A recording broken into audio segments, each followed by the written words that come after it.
Ce sont les premières images de sa dépouille.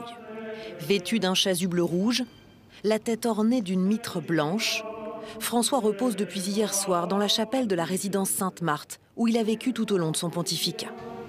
Entouré de 2 gardes suisses, le corps de François a été mis en bière selon le rite de la constatation de la mort. Tous ceux qui l'ont côtoyé au Vatican peuvent venir se recueillir en attendant le transfert de sa dépouille dans la basilique Saint-Pierre. Un moment que les catholiques présents à Rome attendent avec impatience. Bien sûr, nous irons dans la chapelle ardente. Ce sera notre dernier salut, le dernier acte direct et personnel que nous pouvons faire pour lui. Viendront ensuite les obsèques samedi prochain, qui se préparent déjà sur la place Saint-Pierre. François a voulu un rite légèrement simplifié. Lui reposera dans un seul cercueil au lieu de 3 comme ses prédécesseurs.